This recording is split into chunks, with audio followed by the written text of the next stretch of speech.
Eastern Sentinel presents गपशप। दोस्तों, दर्शकों, फिर से मैं आपके सामने आया हूँ महीने भर बाद।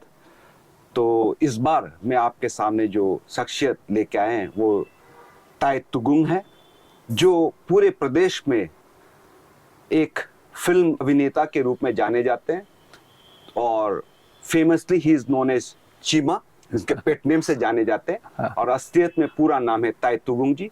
कुरुंग कुमे से बिलोंग करते हैं ताई तुगुंग जी। और मैं तो इनसे जब भी मैं मिलता हूँ, एक हर वक्त हर बार एक नए अवतार में दिखता हूँ इसको। कभी टीवी पे एक्टर के रूप में, तो कभी फिल्म में, कभी अरुणाचल के अपने फिल्म में या रीजनल फिल्म में, या कभी मेन स्ट्रीम बॉम्बे के जो बॉलीवुड बोले जाते हैं वहाँ के फिल्म में दिखे जाते हैं। तो ये 12 महीने में 12 अवतार धरते रहते हैं। तो he is a mighty impressive personality at a very young age of not even 40 yet। तो मैं आज ताई तुगुंग जी को आपके सामने लेके आया हूँ और इनसे मैं बातचीत करूंगा इन सारे सब्जेक्ट पे कि अरुणाचल में थिएटर कहाँ है, फिल्म इंडस्ट्री कहाँ है, कैसे है। तो ताई तुगुंग, सबसे पहले तो ये बताइए, ये बाय द वे मैं बताना भूल गया कि हम भाई गुरु भी है। ये जिस बैकग्राउंड से हैं, तो जिस विचारधारा से हैं, हम दोनों एक ही विचार परिवार से ही बिलोंग करते हैं। तो चीमा, ये ताई तुगुंग बोलेंगे ना लोग नहीं समझेंगे, तो मैं चीमा बोलूंगा आज। तो चीमा, सबसे पहले आप दर्शकों को ये बताइए कि आप कहाँ से हैं और किस तरह आप इस इंडस्ट्री, स्पेशली थिएटर में जहां आपका नाम है आज, तो वहां आप कैसे पहुंचे? मैं कुरुंग कुमे से हूँ। कुरुंग कुमे में एक गांव पड़ता है पील। बहुत देर बाद हमारे यहाँ बिजली पानी सड़कें पहुंची है, 2017 आई गेस। वहाँ मैं पील गांव से हूँ, कुरुंग कुमे से। फिर आप अपना थोड़ा परिवार के माता पिता भाई बहन इनका थोड़ा, और जिस तरह आप पील से निकल के दिल्ली गए पढ़ने, है ना, दिल्ली से फिर थिएटर में कैसे जुड़े, फिर अरुणाचल में आके आप थिएटर को कैसा चालू करा, वो थोड़ा बैकग्राउंड बताइए तो लोगों को समझ में आए। बेसिकली मैं पील गांव से क्लास 5 तक मैं सेंट जेवियर्स में था, हरमुती में। फिर इसके बाद मेरे चाचा होते हैं ताई तगक जी, ये दिल्ली में सेवा भारती सेवा धाम करके एक स्कूल है, वहाँ पे मुझे एंट्रेंस मिला और वहीं से स्कूलिंग की। फिर इसके बाद हिंदू कॉलेज से ग्रेजुएशन की पढ़ाई जब मैं शुरू कर रहा था, तब मुझे अरविंद गौड़, दिल्ली में बहुत बड़ा नाम है, मतलब दिल्ली के इंडिया में बहुत बड़ा नाम है, अस्मिता थिएटर ग्रुप। हमारे प्रोफेसर थे डॉक्टर हरीश नवल सर, और अरविंद सर बहुत अच्छे दोस्त थे। तो मैं भाषा ठीक करने के लिए मैं वर्कशॉप में जुड़ा था। फिर पूरा बीए फर्स्ट ईयर जो है मेरा थिएटर में निकल गया। हम लोगों ने फुल लेंथ प्ले किया था एक कबीरा खड़ा बाजार में। उसमें मेरा 4 कैरेक्टर रहता है। तो मुझे समझ में आया, अच्छा ये भी एक दुनिया है। तो बहुत सारी चीज़ें वहाँ से सीखने को मिली। मैं बेसिकली मैं प्रोफेसर ही बनना चाहता था, तो भाषा को तराशने के लिए मैं थिएटर में किसी तरीके से जुड़ा था। फिर धीरे धीरे ये जो क्राफ्ट है इससे मुझे प्यार हो गया। फिर इसके बाद बीए सेकेंड ईयर, वहाँ से एनएसडी से अजय कुमार, वो भी एक डायरेक्टर थे, सेकेंड ईयर में उनके साथ प्ले किया। थर्ड ईयर में सुशील बोंटियाल के साथ में, ऐसा करके मैंने कई प्लेस कॉलेज पढ़ाई के दौरान मैंने मतलब खेल लिया। तब मुझे प्ले से जुड़ाव हो गया एक तरीके से, एक अपने भीतर का एक कलाकार को पहचानने का अवसर मिला। फिर साहित्य के स्टूडेंट है तो जाहिर सी बात है कि आपको अपना पीस लिखने का मन करेगा इतने लोगों के साथ में। उनका जो सोचने का जो पर्सपेक्टिव है उसको देखने के बाद मेरी जमीन कहाँ हो सकती है। दिल्ली में रहकर वहाँ साहित्य की अलग अलग विधाओं को हम जान समझ पा रहे थे, लेकिन मैंने ये फील किया कि हमारे प्रदेश की कहानी कौन कहेगा। तब तक बहुत कम थे, तो उस तरीके से थिएटर के साथ मेरा लगाव हुआ। और फिर मैं घर का सबसे बड़ा बेटा होता हूँ, तो मुझे एकदम पक्का भविष्य चाहिए था, मुझे नौकरी पकड़नी थी। हाँ। तो मैंने ये रंगमंच की दुनिया को NSD और FTI की सोचता था, लेकिन ये जो कलाकारी की जो जिंदगी है वो अनिश्चितताओं से भरा हुआ है। आप कब कहाँ साइन करोगे, कब आप ऑडियंस के साथ आप कनेक्ट कर पाओगे कि नहीं कर पाओगे।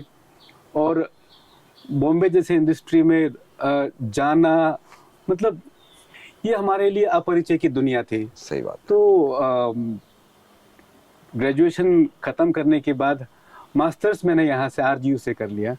तो यहाँ में फिर यहाँ में त्रिपाठी सर हुए, उनके से उनको एक प्ले करना था, बहुत वो भी नाटककार, मतलब नाट्य कला से वो भी बहुत ज्यादा राजीव गांधी यूनिवर्सिटी में। हम तो वहाँ ये कलाकारी की जिंदगी को छोड़ छाड़ के नमस्ते करके, चलो अभी हम टीचर ही बन जाएंगे, भाषा शिक्षक ही बन जाएंगे, किसी तरीके से लाइफ को पटरी पे लेके आना है। क्योंकि मेरे पीछे 5-7 भाई बहन है और मैं सबसे बड़ा हूँ, और पिताजी कुछ ऐसे कमाते भी नहीं थे। तो यहाँ पे फिर वो जो कलाकारी का जो वह माहौल एक बनने लगा। हम लोग यहाँ मैक्स म्यूलर का एक प्ले किए थे, मैक्स म्यूलर द माइजर को प्ले किया। इसके बाद अगले फिर साल उनको लगा कि नहीं, ये प्रोडक्शन बड़ा अच्छा हुआ है, अच्छा why not this time also, ऐसा वाला। तो हम लोगों ने हबीब तनवीर का चरणदास चोर प्ले किया था। वहां से हो करके लगा कि अरे, फिर मेरी मास्टर्स की पढ़ाई पूरी हो गई, अंदर का नाटककार तो है वहीं पे, और एकदम जो पक्का जो थिएटर के लोग होते हैं उनकी तरह भी हम काम नहीं कर सकते, अब नौकरी भी करनी है। तो कुछ साल तक मैंने अपना ग्रुप बनाया, द कैरेक्टर्स करके। मुझे नहीं पता था कि ये मेरी एक टीम बन जाएगी। द कैरेक्टर्स एक थिएटर ग्रुप है। और हमको इस बात का वो भी नहीं था कि बड़े बड़े नाट्य संस्थानों के साथ में मैं रजिस्ट्रेशन कर लूं और एक ऑर्गेनाइज वे में उसको आगे लेके जाऊं।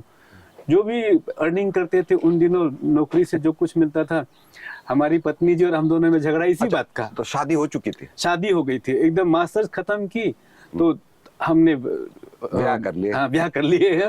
बस फिर वो भी टीचर थी और हम दोनों एक ही स्कूल में पढ़ाने लगे।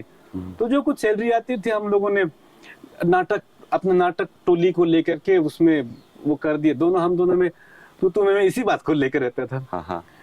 फिर इसके बाद वो थिएटर का जो वो है धीरे धीरे 2-3 सालों में थोड़ा कम पड़ गया, क्योंकि थिएटर में पैसा नहीं है। नहीं ठोकूंगा नहीं, मगर जैसे आप कह रहे हो ना कि आप और आपकी जो अर्धांगिनी है, उनके बीच तू में थिएटर ग्रुप के खर्चा को लेके, खर्चे को लेके सेफ एग्जांपल, जैसे आपके गुरु है, आपके जो गुरु ही कहूंगा, जो पहला डायरेक्टर है जिसके अंदर आपने थिएटर आर्टिस्ट का करियर चालू करा, वो अरविंद गौड़ जी है। तो उनका भी तो अस्मिता उन्होंने ही चालू करा था, है ना? तो वो भी अपने खर्चे पे, उनका माहौल अलग है। वो धुन एकदम, अरविंद सर की तो बात ही अलग है। वो बड़े बड़े मंचों को छोड़ करके उनको यही काम करना था। हमने नौकरी पकड़ ली है, और वो हमारे यहाँ के ये जो ट्राइबल सेटअप में नहीं है। और हम लोग जो तानी क्लान के लोग होते हैं, उनका प्राइवेट जो सेटअप है वो बहुत अलग है। गांव वाले सारे, गांव की सारी जिम्मेदारी, आप टाउन में हो तो आप अच्छे से जानते ही है, सारी जिम्मेदारी आपके ऊपर। मैं कई बार सोचता हूँ, जैसे आपके गुरु है अरविंद गौड़ जी, तो जिसने आपको इस कला में लेके आए, तो उन्होंने जैसे दिल्ली में अपना अस्मिता सेटअप करा, फिर उसके बाद अब मुंबई में जाके सेटअप करा, 2 जगह अस्मिता के ग्रुप सेटअप हो गए, और उनके तो बच्चे भी बड़े हो गए। एक बिटिया की शादी कोई नागपाल से हुई है। मैं विकिपीडिया पे चेक कर रहा था। हाँ जी। तो किस तरह मैनेज करते हैं फाइनेंसेस को? जैसे आपके यहाँ तो दोनों कमा रहे हैं, सैलरीड है, हाँ। फिर भी दिक्कत है। तो वहाँ जैसे अरविंद गौड़ जी जो 2-2 सेंटर चला रहे हैं, फिर परिवार को भी बड़ा कर रहे हैं, शादी भी करा रहे हैं। और नॉर्थ इंडिया में शादी कराना कोई मामूली चीज नहीं है ना, 2-2 बिटिया को पालना। तो हाँ, कहाँ हाँ। से रिसोर्सेस कहाँ से आते हैं, जैसे दिल्ली में कहाँ से आता है और यहाँ क्या दिक्कत है? मुझे नहीं पता, अभी भी मैं सोचता हूँ कि हाँ। अरविंद सर और संगीता मैम दोनों, ये हम लोग जब प्ले करते थे, अरविंद सर चाय पर बैठे हैं, इसके बाद हारमोनियम लगा के संगीता मैम जो है पूरा नाटक को वो सजा रहे हैं। हाँ हाँ तो हमारे यहाँ ऐसे है कि मेरी पत्नी जी भी गाती है, अच्छा। लेकिन वो एमए के दिनों तक, जब तक शादी नहीं हुई थी, हाँ, तब तक ठीक था। पारिवारिक जिम्मेदारी जब तक पारिवारिक चाहे शादी नहीं हुआ, तब तक ठीक हाँ, था। हाँ। फिर बाद में जब ये हुआ तो फिर जा करके मैंने ये 2 साल में 3 साल में कोई एक प्ले कर लिया। तो फिर मैंने देखा कि आप नाटक जब करते हैं तो पूरा महीना तैयार हो जाता है, महीने लग जाते हैं। तो यहाँ पे कोई मंच नहीं है। नुक्कड़ नाटक हम 2-3 खेले, अच्छा। तो नुक्कड़ नाटक खेल के फिर खत्म हो गया। फिर हमारे यहाँ कोई राजनीतिक जंग तो नहीं लड़नी है कि उसको एक वैचारिकी बदलना है, ऐसा नहीं। मेरा विषय शिक्षा हुआ करता था, और हमारे यहाँ पे जो फोर्स मैरिज हुआ करते थे, तो उसके ऊपर में, शराबबंदी के ऊपर में, जो कुछ विषय छोटा विषय नुक्कड़ नाटक जो करते हाँ, थे। नुक्कड़ नाटक में खेलते थे। फिर इसके बाद में हमको लगा कि नहीं, ऐसा तो जिंदगी निकल जाएगी नाटक खेलते खेलते। वैसे एक बात बताए, जो जैसे जिस तरह नॉर्थ इंडिया में, सेंट्रल इंडिया में, हम दिल्ली में रहे हैं, मुंबई में रहे, गुड़गांव रहे हैं, है ना, मेट्रोज में जहाँ रहते हैं, class A, class B cities में जो नुक्कड़ नाटक है, इनका एक इन्फ्लुएंस भी रहता है। हाँ। तो जैसे हमारे यहाँ जब नुक्कड़ नाटक हम करते हैं, तो एक हमारा जो दिक्कत है, जैसे आप शराबबंदी पे आप नुक्कड़ नाटक करोगे, तो यहाँ तो ऐसा लोग ये बोलते हैं कि they justify it by saying that drinking और consuming traditional alcohol is part of our culture. ये हमारे समाज के संस्कृति और संस्कृति के हिस्सा है ना। और जैसे चाइल्ड मैरिज हो गए, everything is justified. So in that, under those circumstances, तो आपको लगता है कि नुक्कड़ नाटक भी करो तो लोग, does it appeal to the public? ये पर्टिकुलर टाइम पे जब अगर सामने वाला अच्छा डिलीवर कर रहा, तो उनके साथ कनेक्ट हो जाते हैं। अच्छा। और ये बहुत जल्दी भूल भी जाते हैं। हाँ हाँ। उसका जो इम्पैक्ट आना था, वो तो जो संदेश पास ऑन करना है, कुछ जगह तक जहाँ में एक अच्छा पीस तैयार हो जाता है, वहाँ कनेक्ट हुआ है। लेकिन उसका कितना लंबा असर हुआ होगा, इसका हमको कोई अंदाजा नहीं है। हाँ, यूनिवर्सिटी की डेज की अलग है, तब पूरा जोश और जुनून में था। फिर धीरे धीरे समझ में आया कि आपकी रचनात्मक जीवन के आगे घर की जिम्मेदारी उसको खत्म कर देते हैं, ऐसा वाला एक फील, एक दौर आता है। वहां से मैं वो जो रंगमंच को, हाँ, आपके अंदर जो एक्टर, जो एक सोशल इन्फ्लुएंसर, हाँ, जो जोश जज्बा खत्म हाँ, हो जाते हैं, फिर पारिवारिक जिम्मेदारी में। पारिवारिक जिम्मेदारी में आते हैं। लेकिन ये है, अगर आपका जो इनबिल्ट ही ऐसा, आपकी संरचना ही ऐसी हुई है, तो फिर वो आपको आप उसको दबाए नहीं रख सकते। सही तो बात है। नौकरी में इन होने के बाद भी फिर जो क्या कहते हैं, फ्रेंड सर्कल होते हैं, वो उसी माहौल का है। तो वहां से जो कोई पीस तैयार कर ले, चाहे न्योकुम का अवसर हो गया तो आबूतानी का प्ले कर लिया, तो ऐसा करके 2 प्ले कर लिए। इसके बाद जब कभी मौका आया तो सुख बहादुर जी के साथ में एक प्ले किया था। हाँ, इनफेक्ट उस पे हम आएंगे। तो अभी मैं बताना भूल गया, ये जो अवतार जो धरते हैं ना, उसमें एक अवतार ये भी है कि ये आज के तारीख में गवर्नमेंट कॉलेज सेप्पा में असिस्टेंट प्रोफेसर के रूप में, भाषा के असिस्टेंट प्रोफेसर है, वहाँ पढ़ा रहे हैं। और फिलहाल ईटानगर आए हुए जब मैंने इसको पकड़ लिया और इंटरव्यू करा रहा हूँ, है ना। तो ये सुख बहादुर जो है ना, ये कौन है और इसका क्या इम्पोर्टेंस है, वो हम डिस्कस करेंगे आगे। इनफैक्ट इसी लाइन में हम बात करेंगे। तो आप जिस तरह थिएटर शुरू करा, जैसे सुख बहादुर है, रिकेन मोमले है, हाँ। है ना, तो इसी पे हम बात करेंगे। बिकॉज अरुणाचल में बहुत कम लोग जानते हैं कि एफटीआई का इम्पोर्टेंस क्या है, नेशनल स्कूल ऑफ ड्रामा का इम्पोर्टेंस। खास करके एफटीआई जब मैं बोलता हूँ तो एफटीआई ज्योति की बात नहीं कर रहा हाँ, हूँ, हाँ, है ना, मैं एफटीआई पुणे की बात कर रहा हूँ, हाँ जी। है ना। तो अब आपको मैं मिला आज से लगभग 1 दशक हो गए हैं, हाँ। 10 साल से ज्यादा, 11-12 साल हो गए। जो कैमरे के पीछे जो बंदा खड़ा है वो भी वैसे ही 11-12 साल से मेरे साथ जुड़ा हुआ है, और ये पारिवारिक जिम्मेदारी को सुन सुन के डर के आज तक शादी नहीं करा। मैं नाम नहीं लूंगा, फिर भी मैं बता दे रहा हूँ कैमरे के पीछे जो खड़ा है। हाँ। तो हम दोनों एक साथ अभी 10-12 साल से काम कर रहे हैं, लेकिन जब भी शादी की बात करता है तो पारिवारिक जिम्मेदारी को सुन सुन के ये डर के आज तक शादी नहीं करा। तो इन 11-12 साल जो जब से मैं आपसे मिला हूँ, जब से आपको थिएटर करते हुए देख रहा हूँ, तब से आज तक आपको क्या लगता है कि जो अरुणाचल के जो युवा पीढ़ी है उनमें कुछ इन्फ्लुएंस आया कि फिल्म इंडस्ट्री जाना है? Film industry is not about acting, TV industry is not about acting, theatre is not just about being an actor, there is direction, there is lot of hard work that goes behind it, there are lot of technicalities that goes behind it, है ना। तो इसमें अरुणाचल के जो युवा पीढ़ी है उसमें कितना इन्फ्लुएंस आया आपको लगता है? बहुत बहुत ज्यादा है। हाँ हाँ हम जब प्ले करते थे तो वो शौक से करते थे, हाँ जी, और मैं खुद इसमें करियर बनाने के भय से दिल्ली छोड़कर दिल्ली स्कूलिंग और कॉलेज की पढ़ाई मैंने वहीं से की। लेकिन ये जो थिएटर क्राफ्ट है या एक्टिंग आर्ट है, उसमें मेरा करियर बनेगा, इस बात से मैं भयभीत होकर के यहाँ आया सरकारी नौकरी पकड़ने के लिए। और यहाँ शौकिया तौर पर मैं करता रहा। तब इस तरीके का माहौल नहीं था कि ये भी एक सब्जेक्ट है। और लोग बोलते थे ताई तुम इतना नाटक मत करो, तेरा लाइफ नाटक हो जाएगा। हाँ। वो शौकिया तौर पर करते थे। लेकिन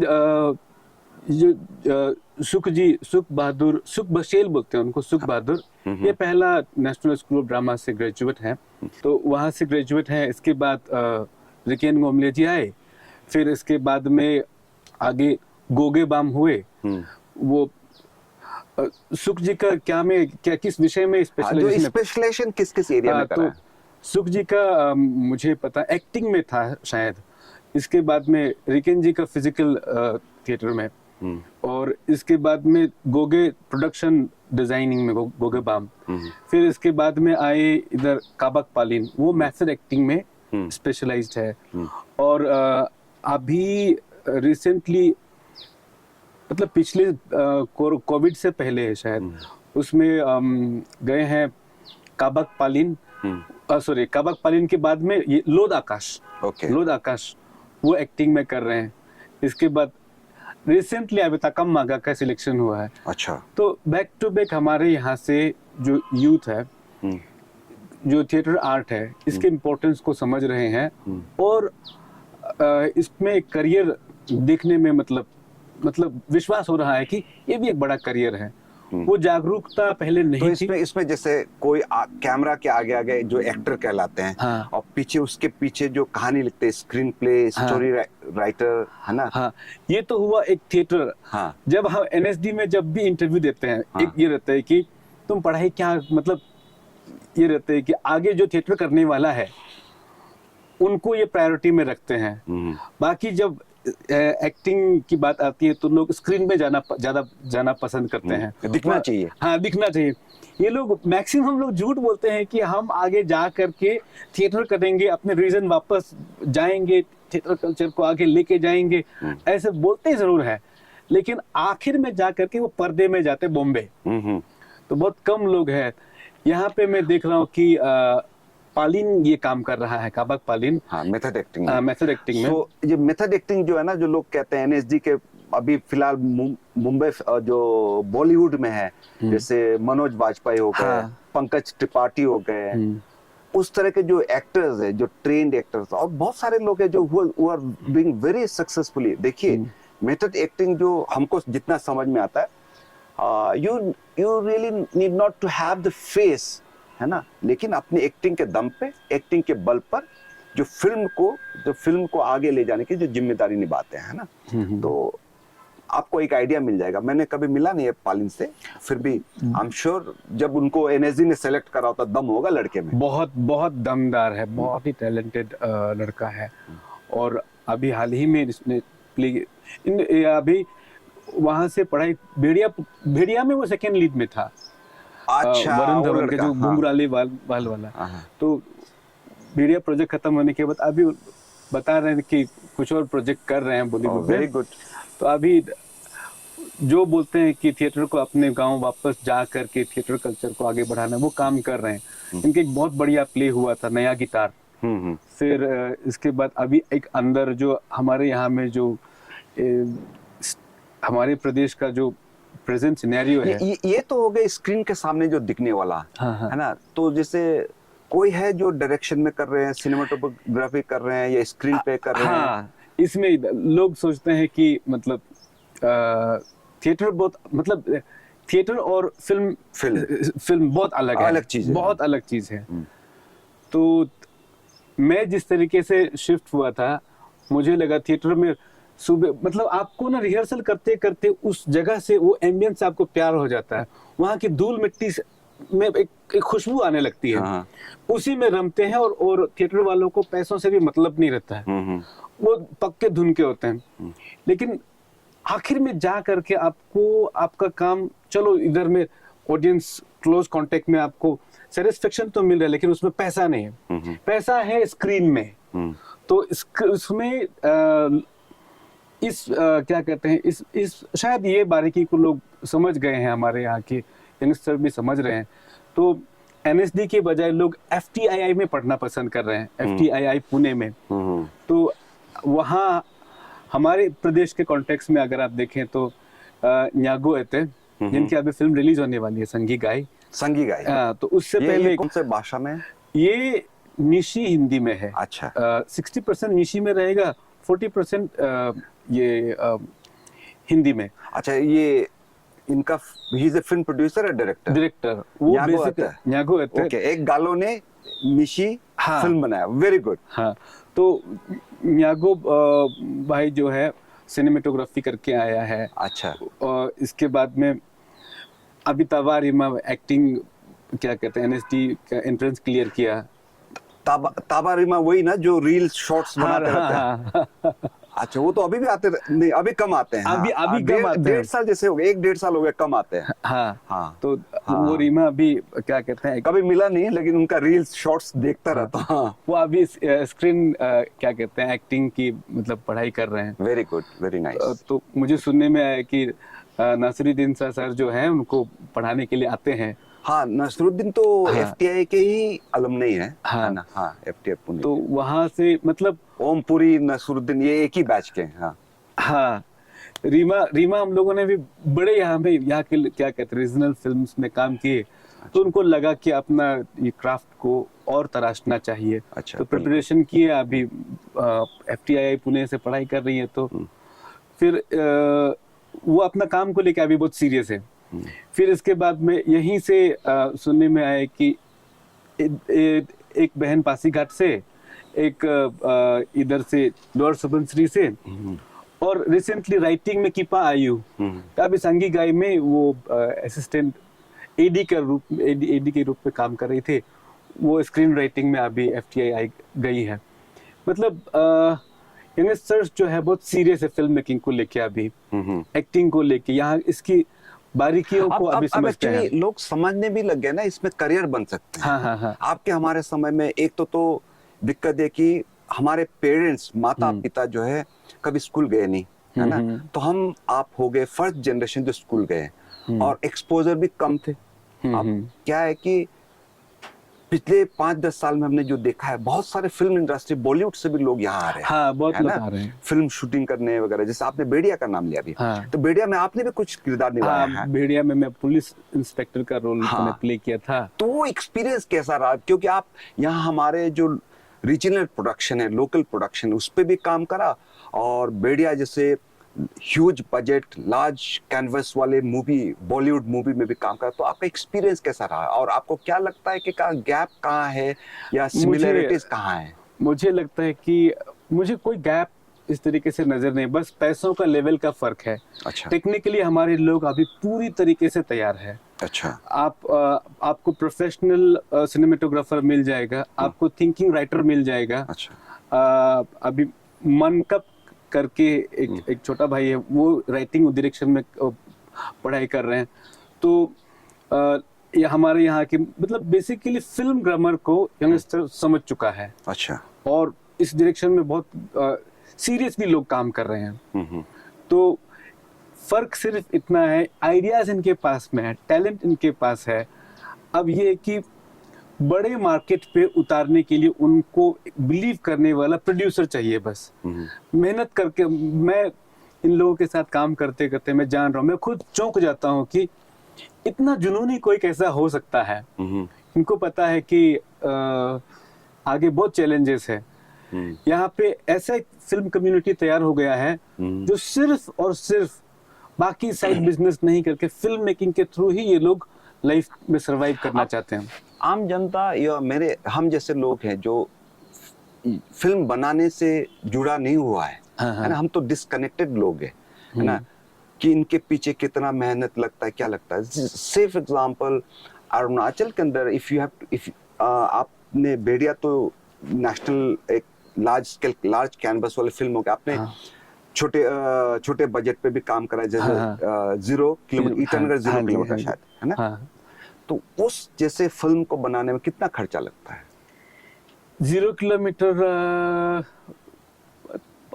30 से 35 लाख में बन जाता है। और एक ये युवा जो प्रोड्यूसर है, एक्टर है, उनके लिए बहुत बड़ा पैसा है। हाँ, अरुणाचल में तो लोग करोड़ों को तो ऐसे बोलते हैं जैसे फट से मिल जाता है ना, तो लगेगा 30 लाख कुछ नहीं है, मगर बहुत बड़ा पैसा होता है। और 30-35 लाख है तो, लेकिन इसका शूटिंग कॉस्ट बहुत कम था। सिर्फ हम लोगों ने, अब जो जिन्होंने फिल्म देखी है उनको आइडिया है कि माइक्रो बजट का जो फिल्म राइटिंग होती है, मैंने ही फिल्म को लिखा था, तो इमेजिनेशन भी उसी लेवल तक जाए जिसको आप प्रैक्टिकली एग्जीक्यूट कर सकते हैं। नहीं तो वो सीन डिजाइन आप बढ़ा करके रख रहे हैं, वो एग्जीक्यूट भी नहीं हो पा रहा है, तो बहुत मुश्किल हो जाती है। 60,000 लगा था, वो पराठा में शूट खत्म हुआ था। अच्छा, बहुत बढ़िया। तो एक बार बताइए, तो जैसे आपके कैमरा क्रू हो गए, है ना, फिल्म जब बनाते हैं तो आपको क्रू चाहिए होता है ना, स्पॉट बॉय चाहिए, कैमरा चाहिए, आपको बहुत सारे लाइटिंग चाहिए, साउंड चाहिए, है ना। तो ये सब कैसे मैनेज करते हैं? और फिर फिल्म शूटिंग के बाद आपको पोस्ट प्रोडक्शन काम है, एडिटिंग करना है ना, या मतलब साउंड को ठीक करना है, तो इस तरह के काम अरुणाचल में कहाँ होते हैं?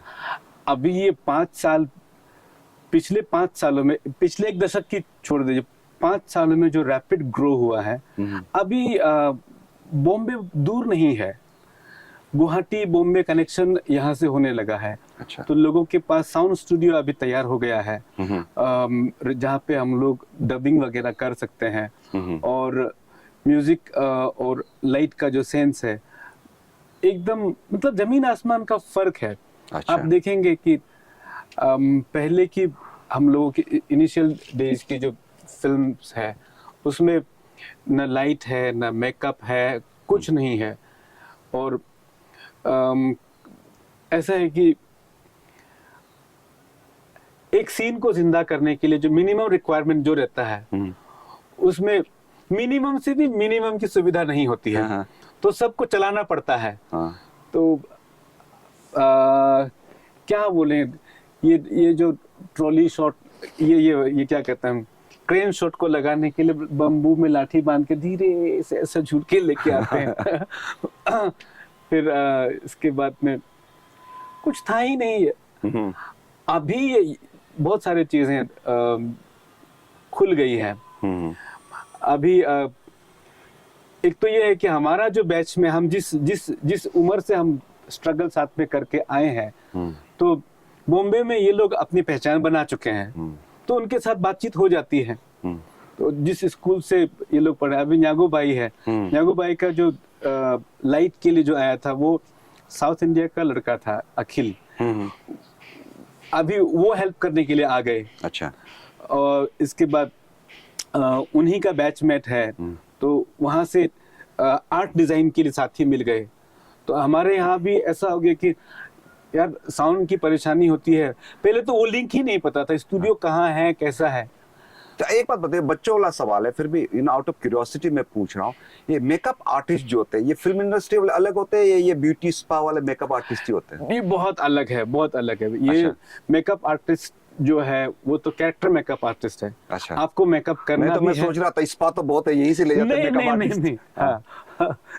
तो वो ये मेकअप आर्टिस्ट को भी बहुत सालों तक अभी तक लोगों को लगता नहीं कि ये भी काम है, जबकि इनका बहुत इंपॉर्टेंट रोल रहता है कैरेक्टर मेकअप करना। इसका भी ट्रेनिंग अलग से होता है? हाँ हाँ। अभी हमारे यहाँ प्रोफेशनल मेकअप आर्टिस्ट भी अभी आ गए हैं। अच्छा। दादो पाना एकेडमी वो बॉम्बे से ट्रेन करके आई है, तो वो अभी एकेडमी ही चलाते हैं, दादो पाना। अच्छा। ये करादादी डिस्ट्रिक्ट से हैं। वाह। तो ये इन्होंने बड़ा काम किया है। अभी ये फैशन शोज के लिए वो मेकअप करती है, और उसके बाद यहाँ के फिल्म प्रोजेक्ट्स में वो एस्थेटिक मेकअप बोलते हैं, कैरेक्टर का जो मेकअप करना, ये बहुत टफ काम रहता है। अच्छा। तो इसकी अंडरस्टैंडिंग भी अभी हमें बहुत लोगों को है। तो आप पहले तो था कि मतलब मेकअप का मतलब बहुत लाउड लिपस्टिक लगा देना है, पाउडर वाउडर लगा देना है, ऐसा कुछ ऐसा था। अभी मेकअप आर्टिस्ट की भी कमी नहीं है। वाह। अभी मतलब ये जो है सिर्फ पर्दे की कमी है। पर्दे में अभी तो इसमें क्या लगता है कि आपको सरकार कुछ कर सकते हैं या प्राइवेट प्लेयर्स आने चाहिए? सरकार ये कर सकती है कि बात कैमरा इक्विपमेंट्स की बात होती है, जब सबसे ज्यादा खर्चा तो उसी में है। तो सरकार के पास में एक अच्छी फिल्म पॉलिसी बने और उनको स्टैंडर्ड कैमरा प्रोवाइड करके रखें, जैसे आसाम की पॉलिसी है। इधर that reminds me, not to interrupt you again, but Assam में जब फिल्म इंडस्ट्री की एक पॉलिसी लगी हुई है, तो अरुणाचल में है क्या? फिलहाल नहीं है। फिलहाल नहीं है। अच्छा, ऐसे चर्चाओं में सुनता हूँ। आप नहीं है बोलने में आप इतना हिचकिचाता क्यों है? मैं नहीं है इसलिए। Is it because you are a government employee, you are teaching? सरकार से डरते हो क्या? नहीं, सरकार से इसमें डरने वाली बात नहीं है, क्योंकि जब पॉलिसी की बात आती है तो सरकार चाहती है करें, लेकिन हमारे यहाँ का जो फिल्म मेकर्स है वो यूनाइटेड सुर में मुझे नजर नहीं आई। अच्छा। इसलिए मैं हिचक रहा हूँ। अच्छा। तो बीच में ये भी हुआ था कि फिल्म मेकर्स एसोसिएशन अरुणाचल में 2 गुट में बंट गए, ये सही है बात? हाँ, अफवाह है? ये सच है, ये सच है। अच्छा। ऐसा है कि तो इनको एसोसिएशन को कौन चला रहे हैं? फिल्म मेकर्स चला रहे हैं या फिल्म प्रोड्यूसर चला रहे हैं, या मतलब अरुणाचल में तो ये भी होता है ना, कोई भी यूनियन एसोसिएशन बन जाता तो वो अध्यक्ष हमने बनना है, महामंत्री हमने बनना है, ये मतलब वो वाला धंधा चल रहा है ना, सीरियस वाले हैं? नहीं, इसमें एक तो ये है कि 2 क्रिएटिव लोगों को एक साथ बिठाना बहुत मुश्किल काम है। सही बात है। तो ये भी एक इशू है। और दूसरा जो यंग जनरेशन का जो फिल्म मेकर्स है, इनका जो थॉट प्रोसेस बहुत अलग है। और थोड़ा सा जो सीनियर जो आर्टिस्ट हो गए हैं उनका थॉट प्रोसेस अलग है। तो एक पॉइंट पे ये लोग नहीं आ पा रहे हैं, ऐसा हमने ऑब्जर्व किया। Okay. तो मैं तो चाहूंगा कि मतलब ये छोटी छोटी जो मिसअंडरस्टैंडिंग है उसको छोड़ करके राउंड टेबल पे जा करके सरकार के साथ बात करनी चाहिए। हमारे लिए क्या है, हम तो रोजी रोटी के लिए दूसरा हमने पकड़ा हुआ है। मुझे चिंता उन लोगों की है जो इसमें अभी करियर बनाना चाहते हैं, तो उनके लिए अच्छा माहौल बने। अभी जिस तरह जैसे आपने एनएसडी के ग्रेजुएट्स के बारे में बताया, और एफटीआई से भी ग्रेजुएट्स आ रहे हैं बहुत सारे, और बहुत सारे पढ़ने भी गए। इस तरह के शायद इस तरह के जो प्रोफेशनल ट्रेन लोग आएंगे, प्रोफेशनल लोग आएंगे, शायद वो माहौल भी बदलेगा, है ना? बदलेगा, जरूर बदलेगा। और अभी काम में दुनिया कायम है। हाँ, और इसमें सर ये सिर्फ उम्मीद की बात नहीं है, action speaks louder than voice वाला ये है। हाँ। ये लोग इनके पास दूसरा ऑप्शन ही नहीं है। पहले था कि मतलब कुछ लोग आउट ऑफ पैशन काम कर रहे हैं, लेकिन जो अभी प्रोफेशनल जो पढ़ के आ रहे हैं, जो यंगस्टर्स, इनको इसके अलावा दूसरा काम आता नहीं है, तो ये करेंगे ही करेंगे, देर सवेर ही सही। तो एक बात अच्छा बताइए, प्रोडक्ट लेके तो आएगा। पूरे पूर्वोत्तर में, हाँ, तो हम तो बॉम्बे फिल्म इंडस्ट्री से अपने को कंपेयर नहीं कर सकते। नहीं कर सकते, तो बिल्कुल नहीं कर पूरे सकते। पूर्वोत्तर में जैसे असम हो गए, तो हमको भी पता है कि असम की जो फिल्म इंडस्ट्री काफी प्रोग्रेसिव है, काफी आगे है। Commercially they are doing quite well, not at par with Mumbai, but amongst the regional film industry, maybe not at par with the Telugu or Tamil film industry or Kannada film industry, but is the best in the whole of Northeast, है ना? तो likewise Nagaland, Manipur, Mizoram, वहाँ के film industry का कोई idea है आपको कि कैसा चल रहा है? मणिपुर, हाँ, असम के बाद में मणिपुरी इंडस्ट्री सबसे ऑर्गेनाइज्ड है, और बाकी जो है त्रिपुरा हो या फिर मिजोरम हो, उस वहाँ भी उतनी फिल्में नहीं बनती, लेकिन असम, मणिपुर सबसे ज़्यादा है। इनके यहाँ भी फिल्में दो तरह की बन रही है। एक तो ऑडियंस को इम्प्रेस करने के लिए आपको मसाला फिल्म करना रहता है, और कुछ सीरियस आर्ट टाइप की फिल्में भी बनती है। अच्छा। तो ये लोग अभी बाहर फॉरेन कंट्रीज में भी शूट करने के लिए जा रहे हैं, तो अच्छा लगता है कि आप मणिपुर से, हाँ, मणिपुर से, तो वहाँ भी अच्छी फिल्में बन रही है। अभी असम में मुझे काम करने का एक मौका मिला, ये पिछले साल एक प्रोजेक्ट के साथ मुझे जोड़ने का मौका मिला। लेगेसी करके एक फिल्म बन रही है, तो उसमें हमको एक छोटा सा रोल मिला। वहाँ काम करने का जो काम बहुत ऑर्गेनाइज तरीके से होता है असम में। हाँ, असम में बहुत तामझाम के साथ में होता है। अच्छा। हमारे यहाँ में जितना होता है कि वो गोरिल्ला बेसिस में शूट होते हैं, हाँ। क्योंकि आपके पास इतना पैसा कम होता है, और फिल्म बनने के बाद मार्केट में उतरना नहीं है, फिर स्क्रीन दिखाने की जगह है नहीं, तो कोई पैसा डालेगा भी क्यों। लेकिन अभी जो हमारी फिल्म आ रही है संगी गाई, ये पूरा जो बेसिक नॉर्म्स है उसको फॉलो करता है। मतलब इसमें आपका मेकअप आर्टिस्ट अलग है, आपका स्पॉट बॉय भी है, साउंड वाला भी है, इसका प्रॉपर राइटर भी है, आर्ट डायरेक्शन का भी है, और कास्ट एंड क्रू को केयर करने वाला एक लाइन प्रोड्यूसर भी है। पूरा नियम को, मतलब एक कंप्लीट फिल्म जो बनता है, उस हिसाब से ये संगी गाय का जो है काम हुआ है। हमको ऐसा लगता है कि यहाँ से सीख करके अगला जो प्रोडक्शंस है वो ऐसा आएगा। तो आज हमारे साथ एक फिल्म एक्टर बैठे हैं, तो इनको क्या है ना, लाइट एंड साउंड का बहुत ज्ञान है। तो अब जैसे जिस तरह मेरे ऊपर अब धूप गिरने लगे हैं, तो हम छोटे से ब्रेक लेंगे, सिटिंग अरेंजमेंट फिर से ठीक करेंगे, नहीं तो फिर बोलेंगे इसका लाइट ठीक नहीं हुआ है ना। Boys and girls, ladies and gentleman, हमने अब लाइटिंग अपना ठीक कर लिया है, तो वी आर बैक। तो अब संगी गाय जो फिल्म है, मैंने जितना सुना है कि ये लार्ज स्केल प्रोडक्शन है। हाँ, तो इस पे हम बात करने से पहले मैं जहां हम छोड़े थे डिस्कशन, जो अपना, वहां मैं वापस जाऊंगा। और जैसे आपने एनएसडी की बात करी है, आपने एफटीआई की बात करी है, तो एफटीआई तो हमारे यहाँ भी अब लग गया है ना। हाँ। अरुणाचल में। तो इसका क्या है इन्फ्लुएंस, आपको कोई ज्यादा नॉलेज है, इन्फॉर्मेशन हाँ, है? एफटीआई जो जोते में जो फिल्म इंस्टीट्यूट लगे हैं। हाँ, इस पर मैं एक पेपर लिख रहा हूँ। हाँ जी। तो मैं ग्राउंड रियलिटी चेक करने के लिए, हाँ जी, कि अपने यहाँ पे एज ए फिल्म लवर हमको लगा था कि हमारा किस्मत बदलने वाला है। हाँ। बहुत कुछ बदलने वाला है। मैं भी सोच रहा था। हाँ, लेकिन ये बहुत बड़ी गलत फहमी है। अच्छा। मुझे पता लगा एफटीआई अभी यहाँ में डिप्लोमा कोर्सेज चलता है, यहाँ पे अरुणाचल से स्टूडेंट ही नहीं आते। अच्छा। एक तो बात, इसके बाद एफटीआई जोते की बात है, वो कभी खत्म ही नहीं होता। तो इसके बाद लोगों को इस बात की गलत फहमी है कि एक इंडस्ट्री खड़ी हो जाएगी। नहीं, ये एक स्कूल है। स्कूल यहाँ से बस देश भर के स्टूडेंट्स आएंगे, और यहाँ से कैमरा डायरेक्शन, एक्टिंग वगैरह सीख के फिर ये वापस चले जाएंगे। इंडस्ट्री जैसे कोई चीज नहीं है। अच्छा। तो लेकिन स्कूल चल रही है अभी यहाँ? हाँ, चलने को चल रही है। यहाँ तो स्टूडेंट्स है, विद्यार्थी?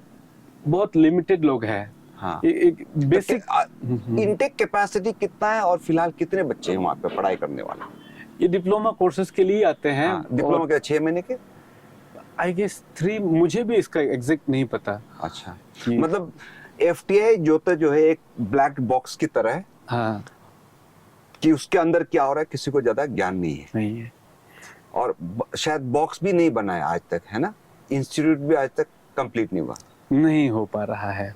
बहुत दुखद बात है। अगर मुख्यमंत्री या सरकार के एजुकेशन डिपार्टमेंट जो आजकल बहुत बड़े चर्चे में है, तो शायद हायर एंड टेक्निकल एजुकेशन के अंदर ही होंगे, तो उनको भी देखना चाहिए कि क्या हो रहा है। और एक डायरेक्शन जो एक होता है ना, जो एक दशक में एक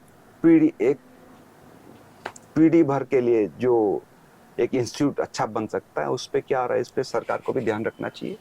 मैं तो यही कहूँगा। तो एनीवे, चलो लेट्स टॉक पॉजिटिव, है ना? There lot of negativity in Arunachal, will keep that aside. हाँ हाँ कहने को बहुत है, बोलने को बहुत है ना? उस पे वर्षों, मतलब हमारे 3-4 पीढ़ी निकल जाएंगे कि अरुणाचल की कमी निकालने में। तो एनीवे, हम युवा स्टेट है, एक यंग स्टेट है, तो बहुत सारे काम करने को है और कर भी रहे। तो अब सबसे बड़ा एक इन्फ्लुएंस, जैसे हम पोस्ट प्रोडक्शन के बात कर रहे थे, है ना, फिल्म इंडस्ट्री में, इसमें अरुणाचल के अंदर किस तरह का काम चल रहा है? Is it at par with what is happening in Assam और मणिपुर, और आर वी लैकिंग? यहाँ बहुत हम लोग कहीं लैक नहीं कर रहे हैं। अच्छा, मैं जिन लोग, बस इनको प्रोजेक्ट्स मिलना है, ये अपना, ये लोग टेस्टेड टैलेंट है। ये अभी संगी गाय फिल्म का जो कटिंग कर रहे हो, वो भी क्या कहते हैं, एफटीआई से है, अरुणाचल की ही? अरुणाचल की है। कौन है? गोंगो। हाँ। अच्छा। तो मेरा कजिन ब्रदर है, गुंगते का भी कटिंग बहुत परफेक्ट है, बहुत बढ़िया जाता है। ताई गुंगते, हाँ। हाँ, ये भी बहुत अच्छा काम करते हैं। गुंगते फ्रेम वाला। हाँ, गुंगते फ्रेम वाला बहुत उनका तो फोटोग्राफी हमेशा से अच्छा रहा है। हाँ। मुझे ज्यादा ज्ञान नहीं, लेकिन but I like the angle and I like the colour that he you know the colour, the shades, जिस तरह के ह्यूज एंड शेड्स पे लेके आते हैं ना फोटोग्राफी, वो भी बहुत अच्छा है। तो पोस्ट प्रोडक्शन को लेकर के अभी यहाँ पे हम लोगों का ये है। और फिल्म मेकिंग के लिए आजकल ने साई-फाई की दुनिया है, तो ये वीएफएक्स का काम नाबम अब वो अच्छा, वीएफएक्स का काम भी होता है यहाँ पे? अच्छा, हो रहा है। मतलब अभी आपको जो भी हम लोग मतलब सोचते थे कि मतलब एक काश ये हमारे पास होते, ये हमारे पास होते, तो एज अ टैलेंट हमारे प्रदेश में अभी कोई कमी नहीं है। नाबम अब शायद ये लंदन से करके आया है वीएफएक्स की पढ़ाई। अच्छा। तो वो संगी गाय में वो पहली बार दिखेगा अभी, और काम बहुत अच्छा हो रहा है। तो मतलब एज अ, बस यहाँ पे ऑडियंस ऐसे कहानी, इन लोगों को एक साथ, जैसे हाली वेली सर ने बिलीव किया, यहाँ में जितने भी जो यंग टीम है, सब फिल्म को समझने वाला है। अच्छा। वो भी सीरियस नोट में समझने वाला कि एक्टिंग क्या है, सिनेमेटोग्राफी क्या है, लाइटिंग क्या है, फिल्म ग्रामर को लेकर के समझने वाले लोग हैं। उन पर बिलीव किया और 75 लाख उन्होंने पैसा डाला है। अच्छा। तो पूरा फिल्म में, मतलब ये पहला फिल्म होगा हमारे यहाँ के इधर में जो 1 करोड़ के बजट में आसपास में काम चल रहा है। हमको लगता है ये सर बताते नहीं, हमको लगता है कि 1 करोड़ प्लस हो गया होगा। आज इसमें हाली वेली सर ने भी पैसा लगाया है। हाँ, तो ये हम लोग 0 किलोमीटर कर रहे थे, तब भी सर ने बिलीव किया। और अभी मैं उनका एक सीनियर बैच होता हूँ, और अभी हमसे जो जूनियर बैच है उनको भी, उन पर भी बिलीव दिखा रहे हैं। ऐसे 2-4 लोग आए और बढ़िया फिल्में बनती रहें, तो हमको लगता है कि ऑटोमेटिकली अगर आपका काम अच्छा है तो हमारे यहाँ के ऑडियंस भी आपको सपोर्ट करने के लिए जरूर आएंगे। और वंस वो सेट हो जाने के बाद हमारी फिल्में भी ओटीटी प्लेटफॉर्म में जाने लगेंगे, और यहाँ पे जैसे अर्निंग होगी, तब हमको लगता है कि सब कुछ अच्छा हो जाएगा।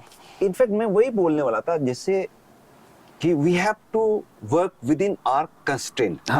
हमारे जितने सीमा है, सीमा के अंदर ही रहकर हमको काम करनी होती है।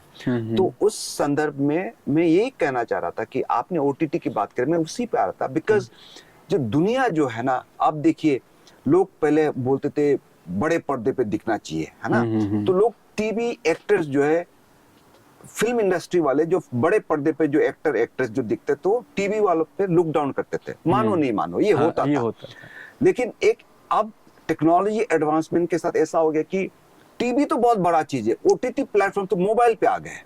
अब फिल्म इंडस्ट्री जो एक्टर एक्ट्रेस जो बड़े पर्दे पे दिखते थे, वो ओटीटी प्लेटफॉर्म पे आ गए।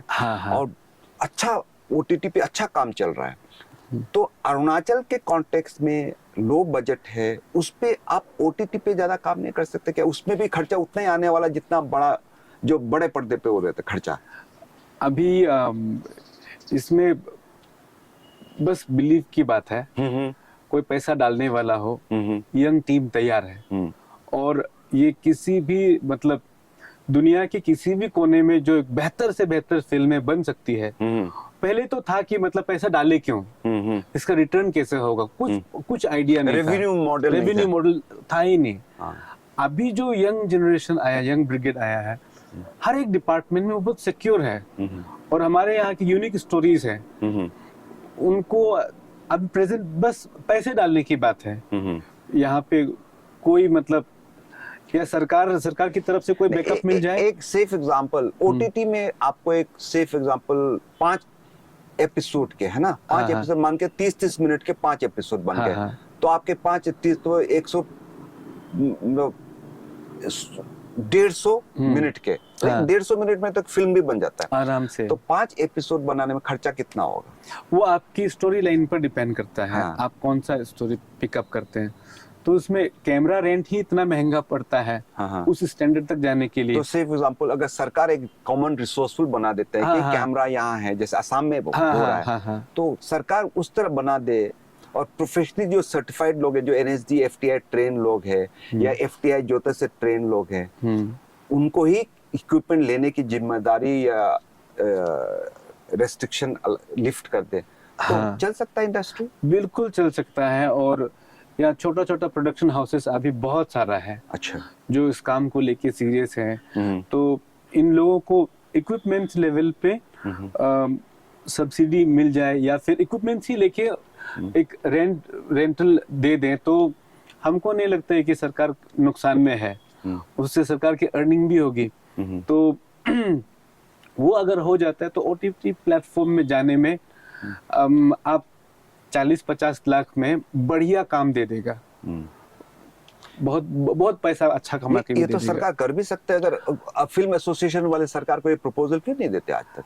देना चाहिए, है ना? हाँ, देना चाहिए। सरकार सुन भी रहे हैं तो सरकार ये देख लीजिएगा आप कि आप इक्विपमेंट भी अपने पास रखिए, है ना। डीआईपी डिपार्टमेंट तो ही है, वहां से लीज आउट कर दीजिएगा, रेंट आउट कर दीजिएगा। आपके 1.5-2 साल में शायद रेंट से आपका वो कॉस्ट ऑफ प्रोक्योरमेंट भी आ जाएगा। बिल्कुल आ जाएगा। और इसमें इसके बाद बहुत सारी नौकरियां, मतलब ये है, एक अच्छा फिल्म बनाने के लिए कितनी बड़ी टीम की जरूरत पड़ती है। बहुत सारे बेरोजगार लोगों को पेट पलने का मौका मिल जाएगा। चलते जैसे आप बता रहे थे कि सांगीगाई, जो लार्ज स्केल अरुणाचल का अब तक का सबसे महंगा फिल्म होगा। हाँ, मुझे ऐसा लगता है। तो ये कब रिलीज हो रहे हैं और कहाँ रिलीज हो रहे हैं?